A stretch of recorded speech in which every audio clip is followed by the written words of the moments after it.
It's Christian Menefee on behalf of yourself on revised congressional redistricting plan. Is that correct? That's correct. Please give us your testimony. Good afternoon. I'm Christian Menefee, and I'm here in the protection and defense of the districts that were named, the minority, the black and brown districts that were named by the Trump DOJ to try to steal their political power. I'm here to say enough is enough. Do not steal the political power of these districts. Now, I live in the 18th Congressional District, and the folks who live there know that historically, the reason that that district is what we've known it to come to be is because of the severe racism that existed in this country. Black folks in this country couldn't register to vote, couldn't vote, and if they did, they faced violence, and in some instances, even worse. But despite that, we know that over time, just because time has passed, that doesn't mean that that racism has gone away. You got redlining, you got blocking people's access to Capitol, and over time, you've seen that the relics of that racism still exist today. That's why if you go throughout the 18th Congressional District, you'll see food deserts. That's why there are communities in the 18th Congressional District that have 9 or 10 concrete batch plants in a mile of a single community. That's why you have lower life expectancy, and that's why you got cancer clusters all across the 18th Congressional District. Now, despite all that, the governor in the state of Texas has targeted this district. When we lost our Congressman Sylvester Turner, the law says that the governor's supposed to call the special election immediately, but he set it for November so that people in this district are going to go more than a year without congressional representation. That means that when there are votes on the floor, nobody's there to vote for our district. That means that when immigrants and veterans need their cases worked, nobody's here to do that work. That means that when SNAP benefits and Medicaid are cut, there is no voice for this district. I'm here to say enough is enough. State leaders have targeted this district for far too long, and it's time for you to do the right thing. Do not strip these folks of their political power. Do not adopt a redistricting plan that does that. Thank you. Thank you for your testimony. Chair calls Bishop Dixon. Thank you, Mr. Chairman. Mr. Dixon, I'll show you registered to testify on behalf of the NAACP and Ministers of Houston. Is that correct? That's correct. And it's on the revised congressional redistricting plan. Yes, sir. Please give us your testimony. Thank you, Mr. Chairman. And to all of the representatives here, welcome to Houston, and thank all of you for being here today. I represent the Houston NAACP, and I'm also privileged to speak for the state NAACP, along with, of course, pastors across the city of Houston and the Community of Faith Church, which has been in District 18 long before it was a district. Our church is 150 years old, founded by the formerly enslaved Reverend Jack Yates, for whom the area high school is named, who helped purchase Emancipation Park in District 18.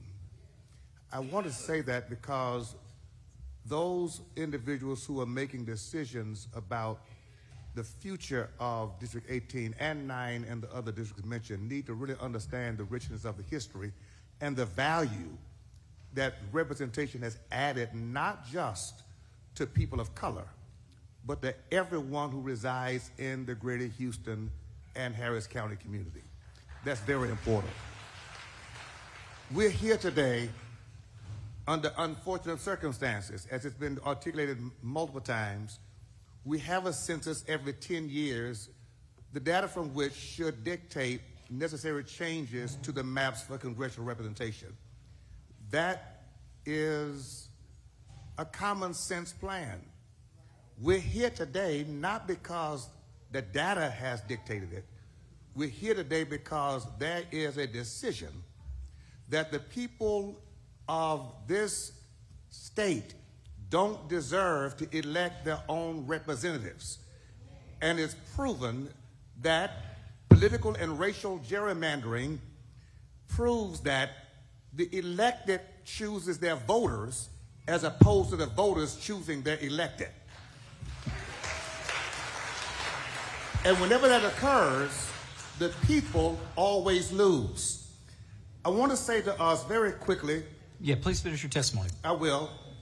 Very, very quickly, that what is being done is oppressive, it's racist, and we need to be clear on this, that it's unconstitutional and immoral. And speaking as a prophet, the Word of God says in Zechariah chapter 9, chapter 7, when you oppress God's people and your hearts are too hard to change, the wrath of God will come. This is a warning to Texas. Don't play with God's poor, oppressed, people taking their insurance, their Medicare, and their health care, because there is a God who's bigger than anyone in the White House, the Texas Senate, or the Congress, and judgment shall come. Thank you for your testimony. Members, I have one. Gallery, come to order. Members, questions for the panel. Chair recognizes Mr. Manuel to question panel. Mr. Menefee, I know that you're a county official. I have one question about CD 18 because I've brought this up before. How long has Congressional District 18 been without representation?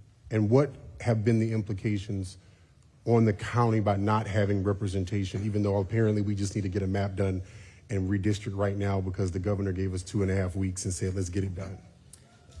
The late Congressman Sylvester Turner passed away on March the 5th.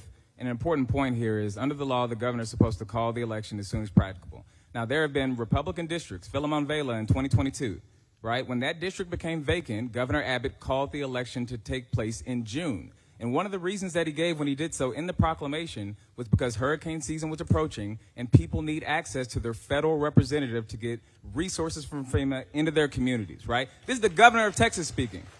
That same governor then looked at the black and brown folk in the 18th congressional district and said, you get November, you don't get June.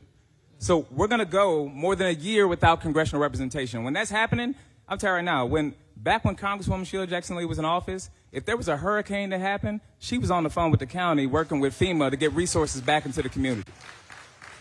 That's what's missing right now, is we don't have an advocate who can get those resources directly into our community.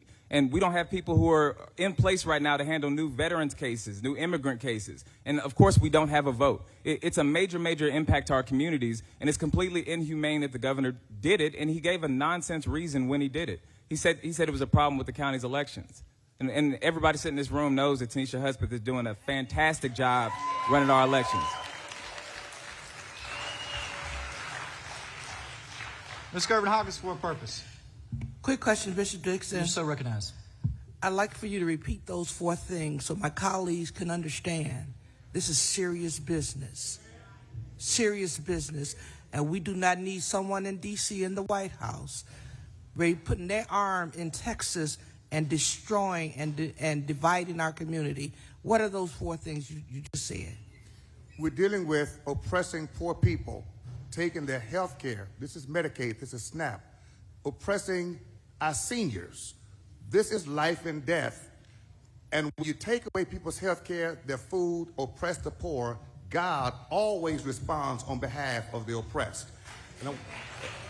Listen, Texas is about to practice politician politics to enact and legalize politician policies in order to disenfranchise people that some folk think belong back on the plantation.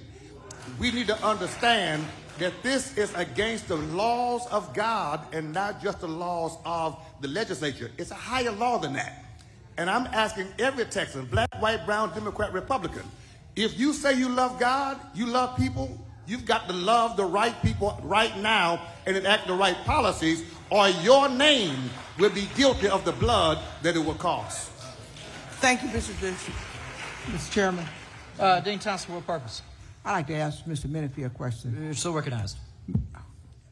Mr. Menefee, if I live in the 18th congressional district, are there not cancer clusters there that's not being taken care of? That's right.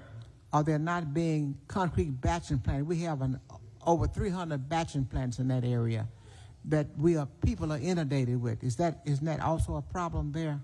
Yes, there is. And there have also been other EPA problems that impact the health and safety, not only of the people, but all of the people that live within that geographical area that are impacted. That's 100% right. When Congresswoman Sheila Jackson Lee was in office, she was one of the people who was at the table that got the EPA into Fifth Ward to start doing additional testing to address the cancer clusters. When we at the county filed a lawsuit against the state over its failure to regulate concrete batch plants in black and brown neighborhoods, it was Congresswoman Sheila Jackson Lee who helped get the EPA involved to get the TCQ to change the rules. Time after time after time, you've seen that having a fierce advocate in Congress who is focused on environmental justice can really move the needle for people. But right now, folks are dying without a voice. Folks are sick without a voice because the governor decided to play politics with a seat, but he's playing politics with these people's lives. And we've been denied a representation. No representation right now. Thank you. Members, any other questions for the members of this panel? Hearing none, thank you for your testimony. This panel is excused. Chair calls Lanita Robinson, Eric Ross, Ebony Rain Eatman, and